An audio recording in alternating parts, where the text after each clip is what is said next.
దివ్యాంగులకి, డప్పు కళాకారులకి, ట్రాన్స్జెండర్స్కి 300 చొప్పున పెన్షన్ మొత్తాన్ని కూడా పెంచడం జరిగింది.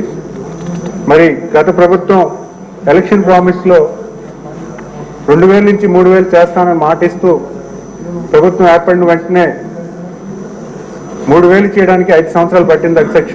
ప్రతి సంవత్సరం 250 పెంచుకుంటూ 3000 చేసి వాళ్ళ తాలూకా ఎలక్షన్ ప్రామిస్ నిలబెట్టామని చెప్పుకునే పరిస్థితి గత ప్రభుత్వం ఉంది అధ్యక్ష. మరి ఈ రోజు ఈ ప్రభుత్వం ఏర్పడిన వెంటనే ఎన్డీఏ కూటమి ప్రభుత్వం గౌరవ ముఖ్యమంత్రి వారు ఆయన పొజిషన్ తీసుకున్న వెంటనే 3వ సంతకం పెట్టారు. అది కూడా పెన్షన్ పెంపు పైన 3000 నుంచి 4000 రూపాయలు పెంచడమే కాకుండా రెట్రోస్పెక్టివ్గా ఏప్రిల్ 1 నుంచి దీన్ని అమలు చేస్తామని చెప్పి ఇవ్వాల్సిన 1000 రూపాయలు అదనపు 1000 రూపాయలు 3 నెలల్ని 3000 ప్లస్ 4000 రూపాయలు జూలై 1వ తారీఖున ఇవ్వడం జరిగింది అధ్యక్ష. అంతేకాకుండా డిజేబిలిటీ పెన్షన్ కూడా 3000 నుంచి 6000 చేయడం, అలాగే ఫుల్లీ బెడ్ రిటర్న్స్ వాళ్ళకి కూడా 5000 నుంచి 15000 చేయడం, క్రానిక్ డిసీజెస్ వాళ్ళకి కూడా 5000 నుంచి 10000 చేయడం, ఇవన్నీ చేయగా ఈరోజు ఈ పెన్షన్ బడ్జెట్ నెలకు 1939 కోట్ల బడ్జెట్ నుంచి ఖర్చు నుంచి 2758 కోట్లకి పెరిగింది అధ్యక్ష. సంవత్సరానికి వార్షికోత్సవ బడ్జెట్ 23,272 కోట్ల నుంచి 33,000 కోట్లకి సుమారు బడ్జెట్ పెరగడం జరిగింది అధ్యక్ష.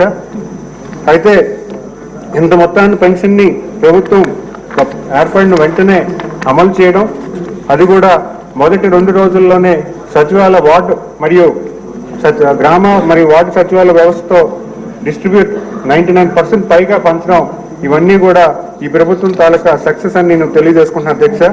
అంతేకాకుండా ప్రతి నెల 1వ తారీఖున పేదల దినోత్సవాన్ని ప్రతి కాన్స్టిట్యున్సీలో శాసనసభ్యులు, మంత్రులు, అలాగే గౌరవ ముఖ్యమంత్రి వారు కూడా ఒక గ్రామం స్టేట్లో ఎంచుకొని పెద్ద ఎత్తున పెన్షన్ కార్యక్రమంలో పాల్గొనడం, అలాగే ఆ గ్రామాల్లో ఉన్న సమస్యలు తెలుసుకొని ప్రాబ్లం సాల్వ్ చేసే విధంగా ఈ ప్రోగ్రాం చేయడం అనేది అందరం కూడా అభినందిస్తున్నారు అధ్యక్ష.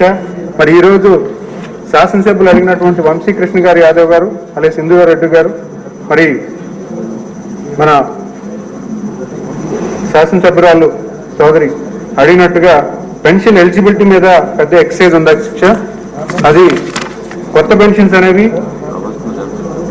మేము అంటే ఎగ్జిస్టింగ్ పెన్షన్స్ లో 3 లక్షల పెన్షన్స్ డిస్క్వాలిఫై ఉన్నాయి అధ్యక్ష. అలాగే కొత్త పెన్షన్స్ కూడా 2.5 lakhs కొత్త పెన్షన్స్ ఉన్నాయి అధ్యక్ష. దానికి మేము కార్యాచరణ చేస్తున్నాము. దానికి పూర్తి స్థాయిలో మాకు గౌరవ ముఖ్యమంత్రి వాళ్ళు ఆదేశాల మేరకు ఎలిజిబిలిటీ ఉన్న ప్రతి ఒక్కరిని కూడా కవర్ చేసే పరిస్థితి మేము కల్పిస్తున్నాం అధ్యక్ష. ఈ సభకి మరి ఈ సభ ద్వారా ప్రజలకి మేము తెలియజేస్తుంది ఏంటంటే ప్రతి ఒక్కరూ కూడా ఎవరైతే ఎలిజిబిలిటీ ఉన్నారో వాళ్ళందరికీ కూడా ఇచ్చే పరిస్థితి మేము కల్పిస్తున్నాం అధ్యక్ష. అంతేకాకుండా ఈ 3 నెలల ఎరియర్ పేమెంట్స్ కూడా చాలా శాసనసభ్యులు మాకు తెలియజేశారు. అది కూడా వచ్చే నెల నుంచి కూడా చేసే పరిస్థితి కనిపిస్తుంది అధ్యక్ష. అంతేకాకుండా ఎలిజిబిలిటీ ఉన్న వారికి గవర్నమెంట్ ఇవ్వడానికి సిద్ధంగా ఉన్నారు, ఓకే. ఎలిజిబిలిటీ లేని వారికి పెన్షన్లు ఇస్తున్నారు, అది కూడా అవి కొన్ని వేలలో ఉన్నాయి. దాన్ని రిమూవ్ చేస్తే న్యాయం జరుగుతుంది. తర్వాత 2 వికలాంగులు పెన్షన్లు ఇస్తున్నారు, ఓకే, మంచిది. కానీ కొంతమంది డాక్టర్స్ వికలాంగులు కాకపోయినా సర్టిఫికెట్లు ఇచ్చి పెన్షన్ తీసుకున్నారు. దాన్ని కంట్రోల్ చేసిన బాధ్యత ప్రభుత్వం మీద ఉంది, మీ డిపార్ట్మెంట్. సుమారు 8 లక్షల డిజేబిలిటీ పెన్షన్స్ ఉన్నాయి అధ్యక్ష. మనకున్న వ్యవస్థలో దాన్ని ఎలా స్పీడప్ చేసి ప్రతి సదరన్ సర్టిఫికేట్ వెరిఫై చేసే విధానాన్ని కనుక్కుంటున్నాం అధ్యక్ష. ఎందుకంటే ఈరోజు మనం వెరిఫై చేసే విధానంలో కూడా పూర్తిగా మనం అంటే ఎటువంటి స్వార్థం లేకుండా ఎలిజిబిలిటీ అనేవాడిని ఖచ్చితంగా మనం పట్టుకొని వాళ్ళకి పెన్షన్ ఇచ్చే పరిస్థితి కల్పించాలనే ఆలోచనతో దానికి కూడా పూర్తి స్థాయిలో హెల్త్ డిపార్ట్మెంట్ తో మళ్ళీ పబ్లిక్ హెల్త్ డిపార్ట్మెంట్ తో కూడా మేము కార్యాచరణ చేస్తూ దాన్ని ముందుకు తీసుకెళ్తున్నాం అధ్యక్ష. అంతేకాకుండా స్పౌస్ పెన్షన్స్ కూడా చాలా మంది అడిగారు అధ్యక్ష.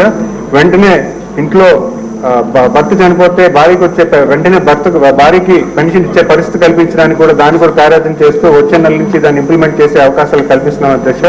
సో ఈ 3 ఎరియర్ పేమెంట్స్ కూడా స్పౌస్ పెన్షన్ కూడా వెంటనే క్లియర్ చేస్తున్నాం. అలాగే కొత్త పెన్షన్స్ కూడా మేము ఒక కార్యాచరణ చేస్తూ వీలైనంత వేగంగా దాన్ని ముందుకు తీసుకెళ్లే పరిస్థితి చేస్తామని ఈ సభ ద్వారా తెలియజేస్తున్నాం అధ్యక్ష.